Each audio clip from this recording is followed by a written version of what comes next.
Ecco, l'entusiasmo intorno a questa squadra è sempre più alto, partita dopo partita. Sì, alla fine siamo molto contenti di questo periodo comunque che stiamo attraversando. Certo, il campionato è ancora lungo, quindi non bisogna mai illudersi, come in tutte le cose alla fine. Niente, speriamo domani giochiamo contro un Latina che è in cerca di punti e niente, insomma, speriamo di fare un bel match e prendere i 3 punti appunto per il proseguo del campionato. Ecco, intanto dalla regia Ciro ci può riproporre le immagini dell'ultima partita. C'è un dato importante, Lorenzo, perché dopo 14 giornate l'Antonveneta detiene il primato nella classifica dei punti realizzati. Ti aspettavi una partenza così forte quando sei venuto qui a Padova e una classifica adesso così importante, se vogliamo? Penso che nessuno si sarebbe aspettato una cosa del genere. Noi, come ripeto, come squadra, come società, così, insomma, siamo molto molto contenti, soddisfatti delle cose che stiamo tuttora facendo. Come ho detto prima, speriamo di continuare su questo passo.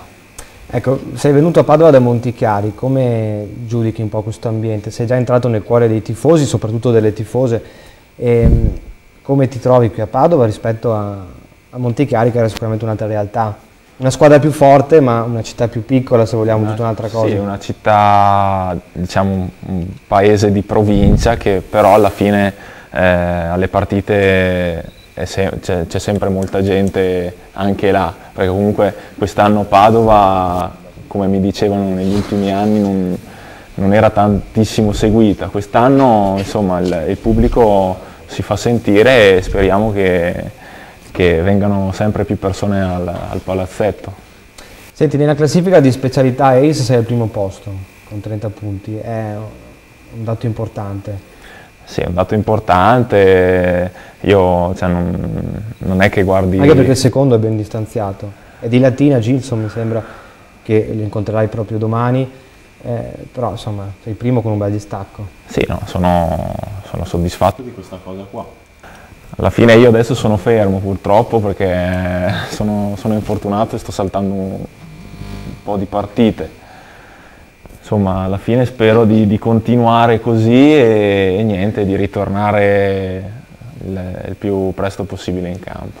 Ecco, a Roma c'era difficoltà eravate in emergenza perché c'erano molti assenti. Domani che si gioca il posticipo di Sky, tu come torni o...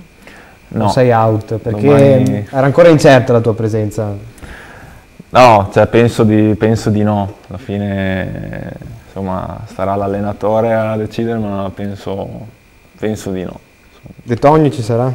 Francesco, lo chiedo direttamente a te così. Sì. Ci sarà. Giorgia è in formissima. È in formissima. Sì, perché l'abbiamo visto nell'ultima partita magari un po' sottotono, ma proprio per la forma... L'ultima partita in casa perché Roma non ha giocato. Proprio per la forma fisica.